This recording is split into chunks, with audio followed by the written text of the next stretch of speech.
Hello everyone, good morning. কেমন আছো তোমরা সবাই? আমাকে কমেন্ট করে অবশ্যই জানিও। আজ থেকে 30 দিন পর্যন্ত আমি আমার ডেইলি রুটিন শেয়ার করব। আজকে হচ্ছে ডে 1। সকাল সকাল উঠে পড়েছি। উঠেই আমি প্রথমে আমার বিছানাটা গোছগাছ করছিলাম, কারণ বিছানাটার যা অবস্থা হয়েছে দেখো। এবারে বিছানাটা কত সুন্দর লাগছে। ঘর বিছানা অগোছালো থাকলে সত্যি আমার একদমই দেখতে ভালো লাগে না, কারণ আমাদের ঘরটা কিন্তু খুবই ছোট।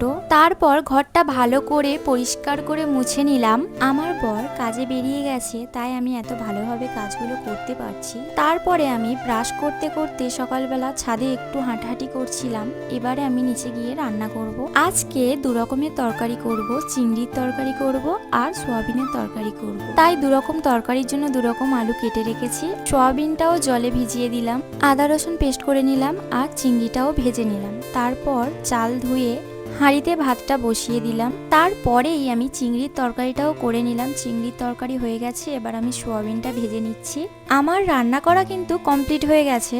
আর এই দেখো আমাদের বাড়িতে কে এসছে আমার সঙ্গে দেখা করতে। আমার কুচু পুচু চলে এসছে আমার সঙ্গে দেখা করতে।